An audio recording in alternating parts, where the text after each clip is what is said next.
When people think of Japan, they might think of Tokyo. Lights, robots, high-tech, bustling big cities. Been there, done that, and that part of Japan truly is great, but what else does Japan have to offer? So, we set off on a 2-week road trip in our rented camper van to see nearly the entirety of Japan to find out for ourselves what else there is to see and do in Japan. After 15 days and 9 SD cards of footage, here we are to show you Japan off the beaten path.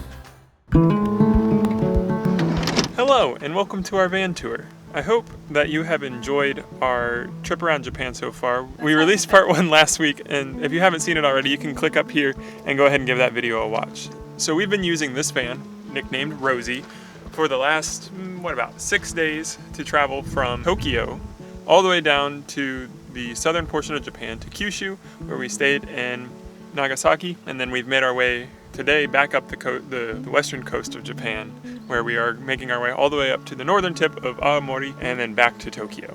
So I don't think we've mentioned it before in any of our past videos or in this video, but this is with Japan Campers, as you can tell by our shirt. They are based out of Narita, which is just slightly outside of Narita Airport, but they have a great service. They'll come and pick you up, take you to your van, so many different vans to choose from, and they're actually working on making their new grounds into a campground itself. So let's give a little bit of a tour of the front of the van. Our trash compartment, not the most glamorous, but you can use this for any sort of storage you want, electronics, whatever, but that's our trash.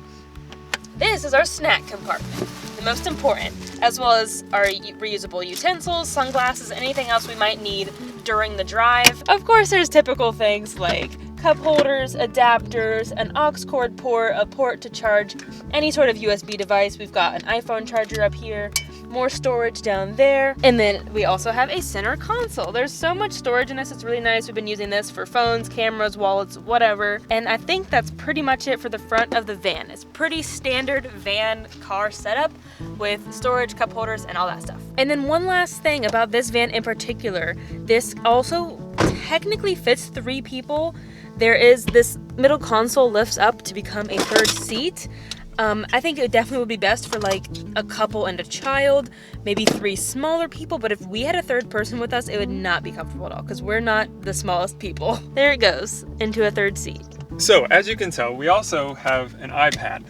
This is from Japan Campers. They give it to you, and you can use it for navigation and anything else that you might need over the course of your trip.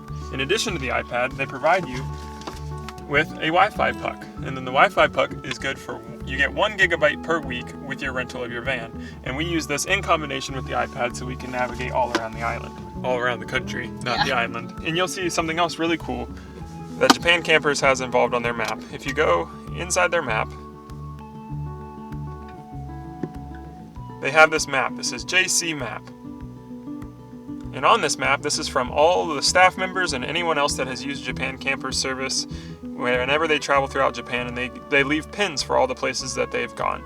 As you can see, there's things from stores to parking lots to campgrounds to rest stations and pretty much anything you'd want to do. So this is a really awesome resource that comes with the iPad that they give you free of charge for the use of their vans. Some advice for the Wi-Fi puck, because we used a lot of Wi-Fi very quickly. When you're on the express or whatever and you're on for a long period of time, like I'm talking like 20 plus kilometers, just shut it off until you need it again. The iPad, I mean. Also shut the Wi-Fi puck off overnight, and as well as Google Maps does work off of connection. Use the Wi-Fi to get the map going, and then you can turn the Wi-Fi off on the iPad, so you can save your Wi-Fi for later and don't use it all in one day. This van, for all your power needs, comes with a 2 battery setup. So you have 1 battery that's in the front that does all the normal things that a car battery does, as far as work your lights, be able to start the car, as well as run your radio and things when you don't have the ignition running. But there's a 2nd battery that is located underneath one of the bench seats, and it is a 100 amp hour battery that is hooked up to an isolator. So for those of you that don't know, an isolator is used that while the car is running, and the alternator that charges your regular car's battery will route that energy to this battery instead, giving you 100 amp hours of battery. And then with that same iPad that we had, you can use it to monitor your battery power, and using that battery, it powers things like lights, as well as the fridge that we have down here, as well as the sockets that are here in the back. So we haven't had any issues with this, and we've only dropped below 70% once in one night, and that was just because we left the fridge running all day on accident. So overall, it's pretty power efficient. So this is kind of like the living station, if you will. We have the fridge, of course, and there's 1, 2, 3, 4 different storage spots. This is mainly for shoes. They give you some shoe trays, and then it also goes all the way back here, so if you have multiple pair of shoes, it's totally fine. In here originally was the the gas stove? The propane stove. But we moved it to the back with the rest of the camping gear to give us more storage for things like the drone, headlamps, and so forth. This is the main storage. This also had stuff like cooking supplies and things that we also just moved to the back to store our toiletries, pajamas, towels, and anything else we feel like storing in here. And then the last storage is up here. Again, it's just storage, not much to talk about, but again, it does go all the way to the edge, so you have lots of storage between these 4 compartments, and plus a shelf. So during the winter months here in Japan, it does get a little bit cold. So Japan Campers does provide you with that heater. It is a gasoline heater that is tapped into your gas tanks. So you don't have to worry about carrying any alternate sources of fuel. You can use the gasoline that's already in your engine. But the heater worked the first night, and then we went to turn it on the second night, and it just didn't work anymore. So I reached out to the Japan Campers people and told them what was going on. We went through a whole troubleshooting checklist and worked with them continuously trying to figure it out, checked all the fuses. They even reached out to the company. They did everything that I would have asked for when having situations like that. And that's of no fault of Japan Campers. That just happens to be a bad unit. And overall, giving us the heater in the first place is pretty nice. Their customer service is on par. They did everything they could to help us. And even like everything they did before even getting us the van was amazing. Okay, so here you have the bed. Again, it could technically sleep 3 people. We sleep pretty comfortably with lots of room, so I guess you could do it if you want. And they provide all of the bedding for you, so you don't have to worry about bringing anything, including sleeping bags. We have like 4 or 5 blankets and then pillows as well. My only critique is it's not the comfiest bed in the world, but it really does get the job done for being a camper van, and knowing that we're gonna have our bed here with us the whole time and not have to worry about finding a hotel or anything. And the best part about the bed is it also converts into benches and a table. One last storage thing, as you will see also when we take apart the bed, is the bench seats. They actually lift up and you can store anything. Down here we've been using it to store extra blankets, but you can even store your luggage in there or literally anything you want.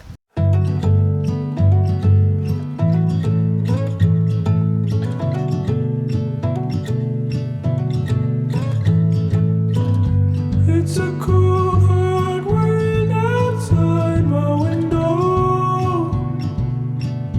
Ooh, where people don't know which way to go. And the table, I guess, could theoretically fit like 4 people if you wanted to drive this maybe with like 2 vans with all your friends, and you could all eat inside one van. That could work too, complete with cup holders. I guess the only downside to the table is that we lose our storage for our luggage, so we don't really use the table much, but there's a secondary table. Welcome to the garage. Once again, this is more storage, but this is for more of the outdoorsy type stuff.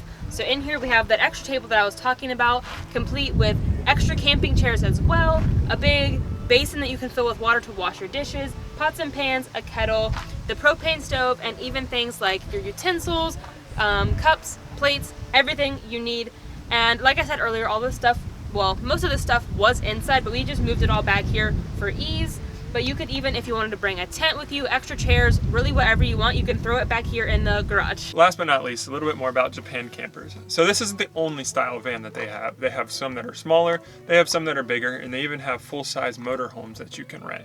All prices are going to vary depending on which van you get and which size and how the layout is on the inside, because the layouts are a little bit different with some of them. This one specifically cost us about $100 a night, and we've been averaging about 16 miles a gallon. And their whole goal is to just help foreigners get outside and explore new things and new places and do it in a fun way by using the camper van. And he spoke fantastic English, so there was no need to be worried about a language barrier when you're dealing with contracts. And I think this has also just been a great way to see Japan. Normally we take weekend trips, which is fine. We get a rental car, but then every night we have to get back to our Airbnb, our hostel, whatever, which isn't the biggest deal. But with this, you drive until you're tired and then you sleep right where you are. So it's really nice to just travel, get some rest, pick up right where you left off. And then when it comes to finding places to sleep, Japan is super safe and super easy. In Japan, the rule is as long as you're in a place that's a legal parking spot, you're good. You don't have to do anything else. As long as you're parked in a legal place that is safe and you're not impeding traffic or anything else, you're good. Whether that be a convenience store, a grocery store, anywhere that says that you can camp, you're good to go. We've stayed so far just about everywhere, from the base of Mount Fuji, a convenience store, the top of a volcano, and now we're pretty much on this beach. So there's really not many rules, but still, again, be careful. Don't like park in anybody's private property or anything. Yep, always make sure that you're in a safe place that's a public area. Oh, and one last thing about the van itself, it has curtains on every single window, which do a great job at blocking out light. We've never had an issue with like the sun waking us up or traffic or anything. So we hope that you enjoyed this van tour, and if you're contemplating coming to Japan to go on a road trip, we highly recommend it. Whether you already be in the country or you're waiting until after COVID to come start your international travels, we highly recommend Japan and Japan Campers. If you'd like to see more of our past Japan travel videos, I'll leave the entire playlist linked up above and down below. And if you have any questions about traveling within Japan, let us know. I do have some tools on my website, not our website, my website, with things like helpful travel tips for traveling in Japan, phrases for travelers in Japan, and that sort of stuff. So if you have any questions about that, leave them down below. And tune in next week for the second half of our road trip so you can see all the rest of the places that we went on this trip. Thank you so much for watching. We appreciate your time. If you liked this video, don't forget to give it a thumbs up. We would really appreciate it. Oh, and subscribe if you want to see more, especially because our time in Japan is dwindling. Unfortunately, we're going to miss it. But if you would like to see some Southwest US adventures, definitely subscribe because that's where we're headed next. Thanks for watching. See you next time.